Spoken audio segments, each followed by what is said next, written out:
Alright, welcome to episode 6 of Minechat. My name's Colin Gallagher. I've got Rob Newbury here as per usual. How you doing? Hello, hello, hello. And today we're in a Minecraft world based in the north of England. So Adam, if you could just introduce yourself and tell us all about this world. Okay. Well, my name's Adam Clark, and I'm kind of an independent artist. But I work in schools and I work with community groups and different kinds of people. And I've been using Minecraft for about 2 or 3 years.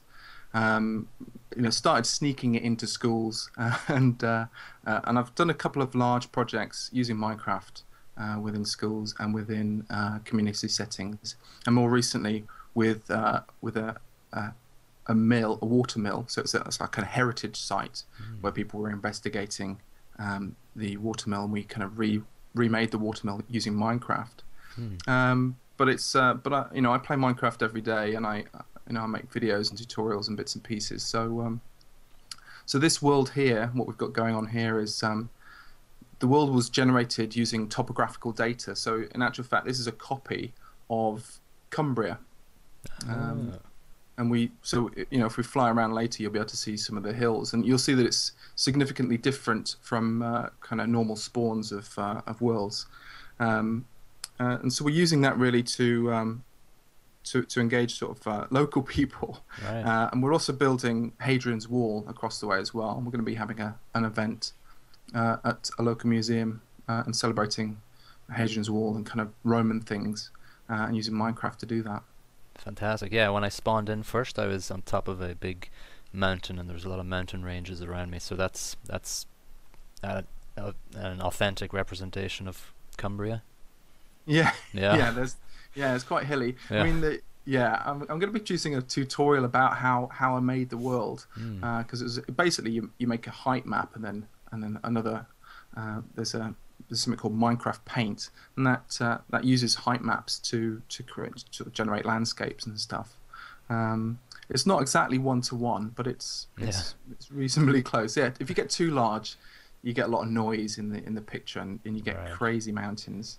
So I try to soften it down as much as possible. So what am I looking at over here? This Godzilla type thing. Can I take a little closer look? Yeah, It's I'll have a huge. little peek at, yeah, it is huge. I made there were 3 versions of Godzilla. This is the biggest one, and oops, that's my phone. And that this is the biggest one, and basically he comes through via kind of an object.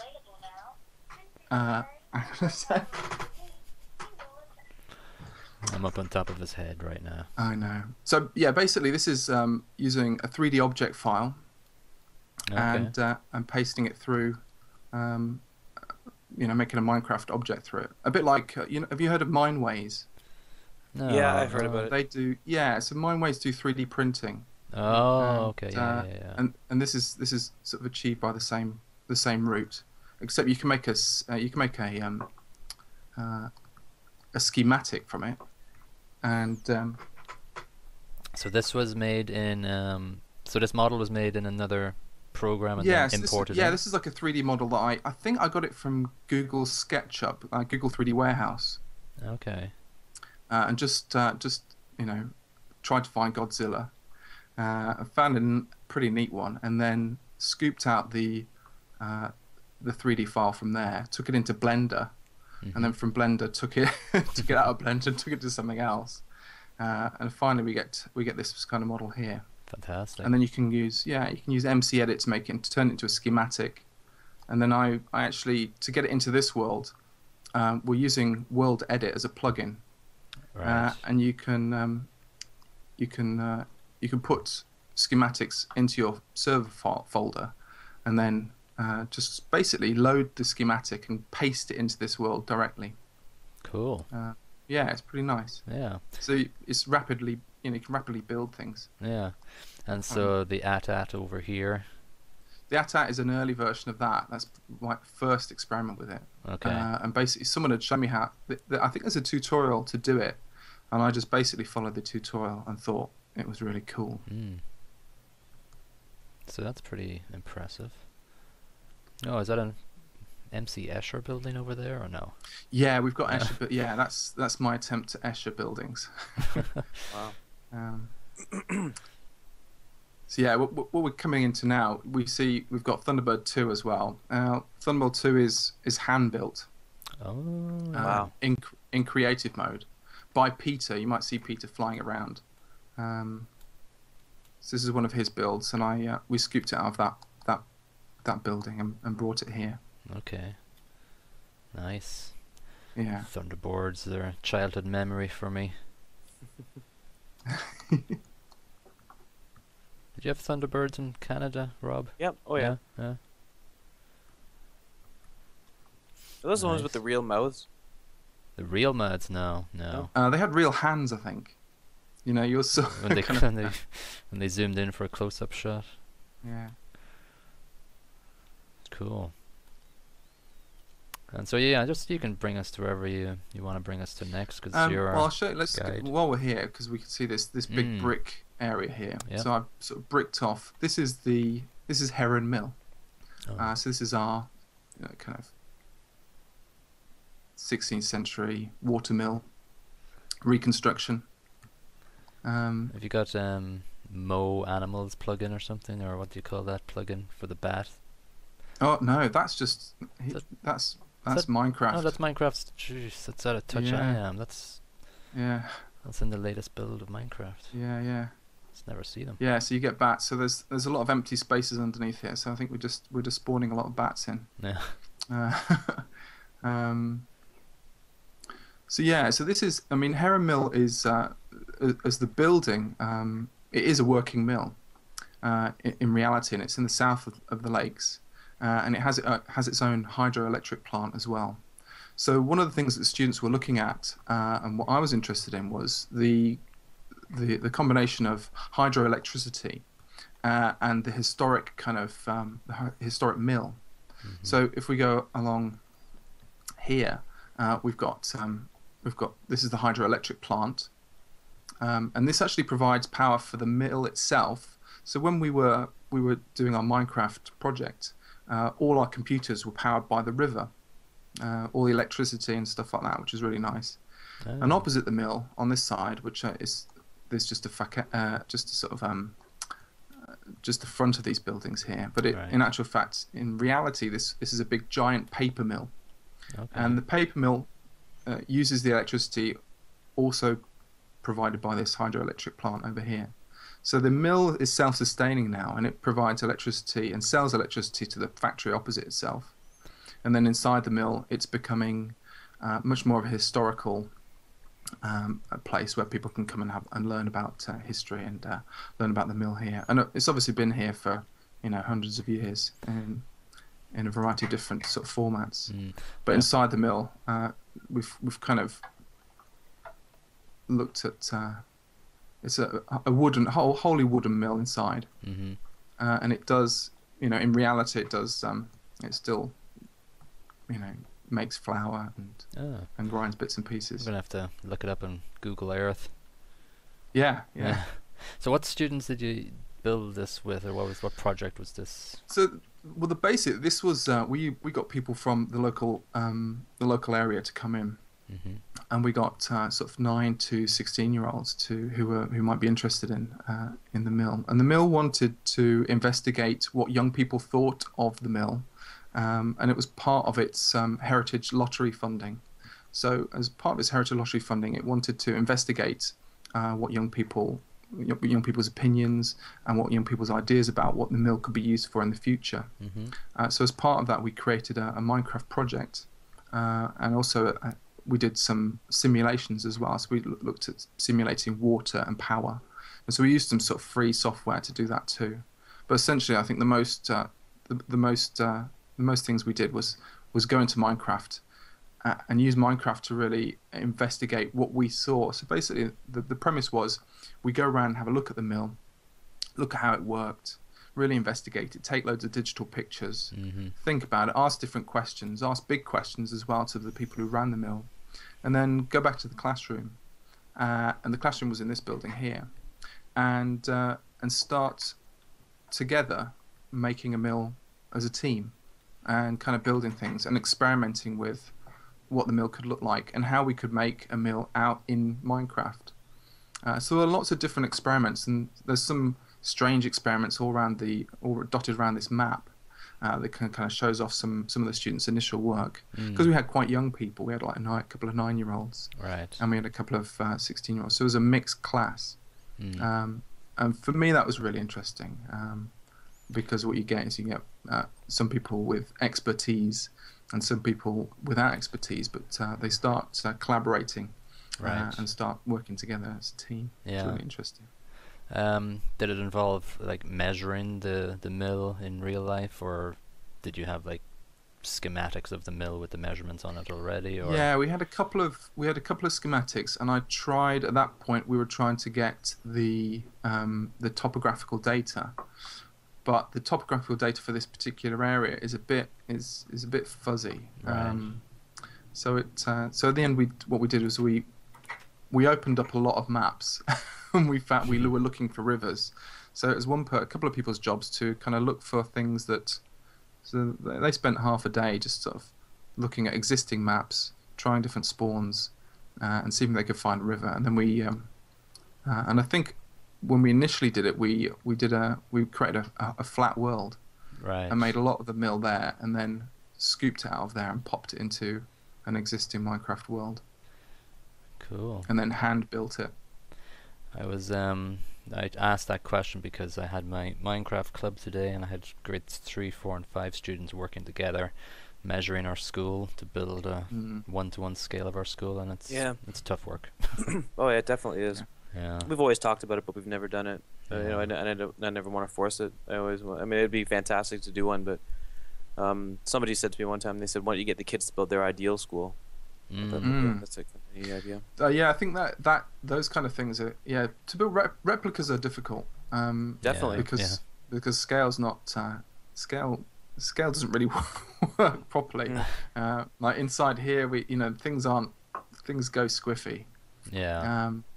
But ideal things are really great, because you can kind of get people to start thinking about all sorts of different ways of working and different spaces as well. Yeah. Turning off the lights, Rob. Yeah, sorry about that. Yeah. All right. So maybe have you got any next area to go to here? Yeah. Let's if we can fly over here, we'll fly back we'll go to the library. Okay. Oh yeah, I saw that. Which hopefully maybe it's that way. There it is. Where am I? Blind leading the blind. Yeah. It's really interesting that that this. I mean, we were just kind of talking about this the other day. We were saying that with Minecraft, there's it gives these incredible opportunities to rebuild things. Like into in a way that Google SketchUp never could, because you can make something in SketchUp. I mean, and you can do it really nicely. I mean, I had to draw a plan up for some of the library renovations we were doing one day, and I did it in SketchUp, but then you can't walk around in it afterwards. You can't interact with the light switches, and you can't. No, exactly. It's not quite the same at all. Yeah, building collaboratively is, I think, one of the most thrilling things. Yeah, definitely. Yeah. That can get going. So this is the library, and this was built by. I know a couple of poets. There's a poet called Longfellow, and he's got a son called Joe Walsh, and Joe Walsh. But I built one library, and it was a teeny tiny little thing. And when I started this project, this is my creative writing in Minecraft project. And what I wanted to happen, but didn't happen, was I wanted people to send me books to do some creative writing in worlds for themselves, and then they can send me that book. Maybe it'd be a piece of poetry, or maybe it could be a diary extract, or any kind of piece of creative writing they found. And then I was going to put that in this library, and then share that library out to different people. Unfortunately, I think just sending me a world is difficult at the best of times. Yeah. So what we're going to experiment with this is I'm going to keep this world open for as long as I can afford to. And what I've done, I've got a couple of plugins here. So if you right-click a bookshelf, it will open the bookshelf a little bit like opening up a chest. Right. And what I'm going to do is I'm going to fill these Oh yeah. bookshelves with books. And I've got another couple of plugins that are going to come online later this evening. One's called Book Manager, and Book Manager is going to allow me to actually upload existing books. So I can, on the server, there's going to be a little text file, and I can each book is going to be a text file, and then I'll be able to load those books in World and then put them into these bookshelves. How long can the text files be? Minecraft books have certain rules, so I'm not too sure yet. That's what I've got to experiment with. That's pretty cool. So though. if you yeah, it's going to be interesting. And I think one of the things that I was talking to the Minecraft education guy in Sweden, and he's writing me a very long list of books at the moment. It's taking ages and ages, just because basically he can't fit. You know, he wrote an essay for me, and that essay cannot fit into one book. It's going to be a chest full of books. But that's about his. Are you talking about Centauri? Yeah. Yeah. He's a really interesting character, that guy. And he's got an education background too, eh? Oh yeah. Yeah, I think so. Yeah. It's a great idea, but it just Really has to great work idea. for you. It just you have to make Minecraft work for you for your idea. You gotta make it just bend to your ways. I love the idea of a collaborative bookshelf, though. I mean, that's just really, really great. Yeah, I mean, I'm hoping. I mean, what I've got is I've got a 5-year-old son, and we are homeschooling for a variety of different reasons. But what we've got is we've got ourselves into a community of home educators who use Minecraft, and they run a server themselves, and it might be a great place to go and have a chat with them, because their server is absolutely bonkers. Oh yeah, I can imagine. And very, very active, and has lots of active young people of lots of different ages building the most incredible things. And I'm hoping to bring them over into this place just to do some sort of, sort of sit down and reflective stuff, and do some creative stuff that we can share amongst that group. yeah. Just adding a J Walsh to my Twitter handle, to my Twitter account here. Yeah. I must get some contact details from you after about that server for the homeschool. Yeah. Group. Well, they've got a Facebook page, and I can introduce you to them via that. That'd be great. Sounds fun. And Okay, so so that's your personal project there, the library. That's my right? kind of Yeah. what I'd like to happen, and we'll see if it works or not.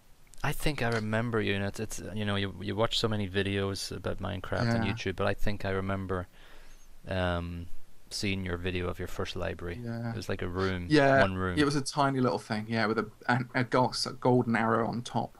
Yeah. You had a little bit of water and, outside it or something. Yes, that's right. With some villagers splashing around in it. Yeah. I think that's the first time I've ever added somebody a Twitter contact through Minecraft. Like I just his name's on the wall here. I just added him. Oh, really? Yeah. There you go. Cool. So this whole village area here, what's this all about? So this village area, these are, I mean, a lot of this stuff I've sort of brought in, and we're sort of modifying basically. So these are from Minecraft schematics. There's a website where you can go and find all sorts of really interesting stuff. So it's community built stuff. And I've come in and I put the pews in. I put other bits and pieces, and sort of done some light decoration, shall we say? And basically, I want the town to be a focal point for meeting and for sort of social things when we get people who are coming in for the Tolly House weekend. So I'm expecting quite a large amount of people, and this is going to be the kind of the meeting place. So there's going to be so over here there's a market. And there's some butchers. Settle down, cows. Settle down. I was just about to ask you what's your long-term vision for this whole thing? I suppose my long-term vision is I want people to. I want this to be a showcase of different kind of projects that I've been involved in. So basically, what this place is going to be is going to be it's going to contain all the kind of I do lots of different mini projects. So like one of them is like build your childhood home, and so I built my home, and I've got a couple of friends to build theirs, and I'd like to build a street of childhood homes that we've all remember, but not necessarily live in anymore. And so because my kind of creative side, my kind of the artistic side of what I do, I can see Minecraft functioning as a creative platform. Definitely. So that's what I want this place to sort of fill up with. And we've got, and I'm also interested in how people are, how things function within education. So I'm hoping it to be a place where we can meet and talk and share ideas from. Yeah, it's amazing. Every week we do an episode, we see something completely different with a different reason behind it. Yeah, different take on it. A different take on Minecraft, very basically. Cool. Yeah. So every week I'm totally just in awe of the different creativity and ideas behind each Minecraft project or Minecraft world. It's fantastic. Well, I suppose we're getting it. Last week this place was, I used this server just to play with friends on. So I thought, well, maybe I should start thinking about, making it a bit more professional and kind of showing some work off, and because it's not something that I'm going to leave behind.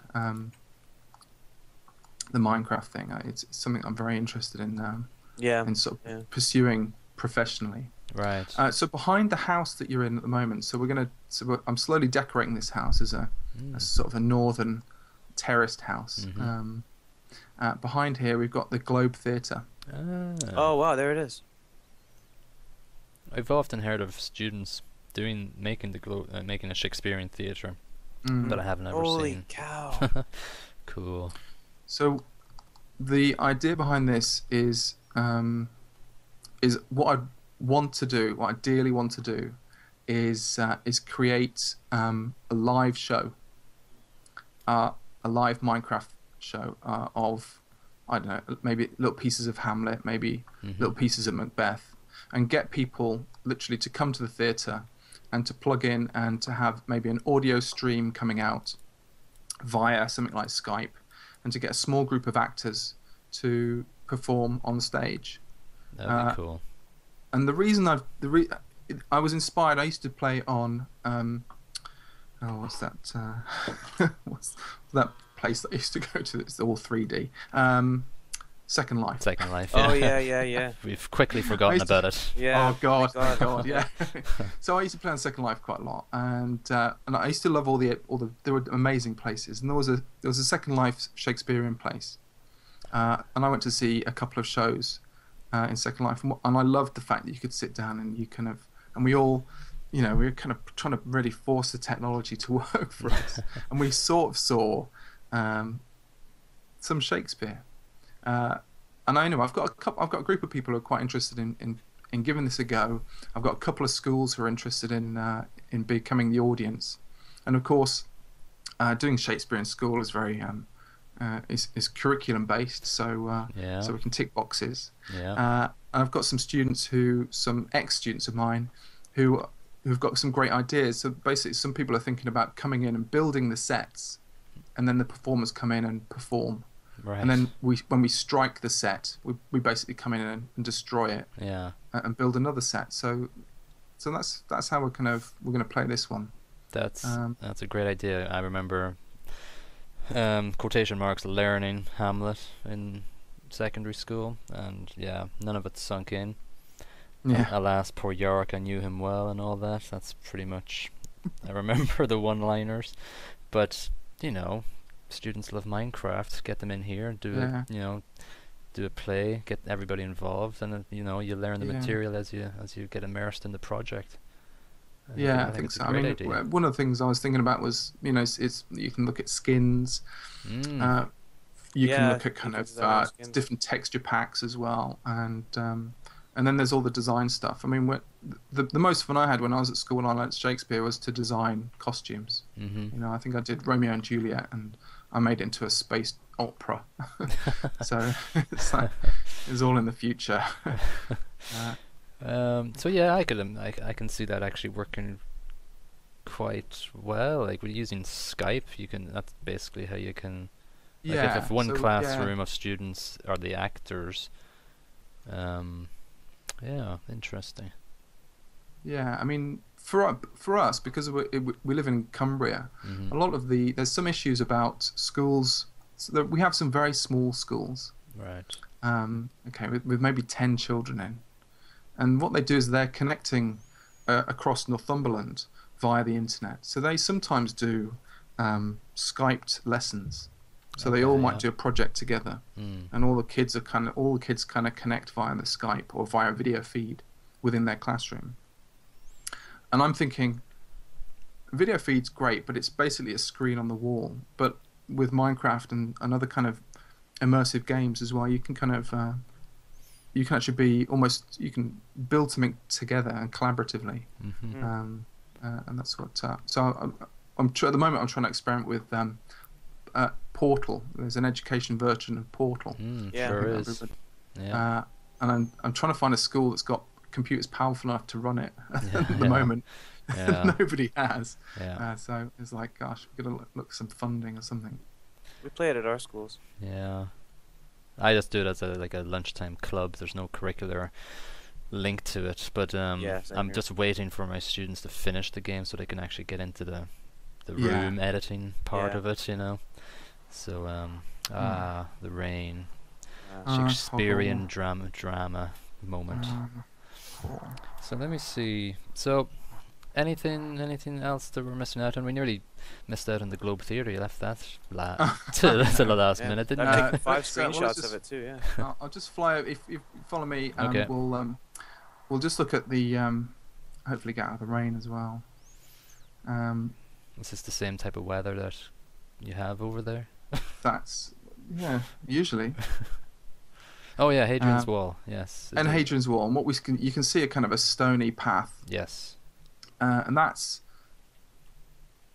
is when I used the paint program to create the world. Mhm. You can overlay other maps on top, and so I overlaid another map and painted in where Hadrian's Wall is going to be. So this is accurate to where Hadrian's Wall is going to be, Mhm. and during the event that we're going to be doing, I'm going to leave materials and stuff so people can actually help build Hadrian's Wall and build bonkers things in there too. So we're going to have a couple of admins around just to make sure we don't get anything Yeah. weird. So when But basically, are you doing the museum night, or when this is going to be all? it's going to kinda be in open? May, I think. May. Yeah, I wonder, could we come in and maybe it's during that would when be it's happening? superb. Yeah. That'd be interesting to get in. So it's going to be like 100 player limit into the Yeah. server. So basically, I contacted the Minecraft multiplayer servers and said, look, I'm doing this thing, and it'd be really great if you could support us. Yeah. I understand if you can't. Yeah. But and they emailed back straight away and said, yeah, that's fine. Just call me on the weekend and we can get it sorted out and get that done for you, as long and just put some advertising in, and they didn't ask for much, Right. and it's quite informal and quite friendly. So I was really chuffed to bits with that. Yeah. That's nice. Nice. Yeah. So maybe we'll keep in touch regarding that. It'll be cool to actually come in and try to do some sort of walk around while that big event is on for you. Yeah. See we're what gonna it if looks we can like. Crash the server. Yeah. Yeah. That's great. So listen, I think we'll wrap it up because the time flies obviously when you're having fun. I know. It's 30 minutes coming up to it now. So again, this is like every week now we see just so unique the different ways that people are using Minecraft and trying to use it for education and creativity and innovation. So thanks a lot, Adam, for coming on this week. Pleasure. Yeah, great stuff, Adam. I'm really impressed. Yeah, it's really good. And so hopefully we can maybe liaise and come back when you have your big event at that museum, at your Oh, local I'd love to museum. do that. Yeah, That'd be great. fun. Please, yeah. Yeah. send me Yeah. an invite. No worries. All right, that's the end of this episode. Until the next episode, see you later.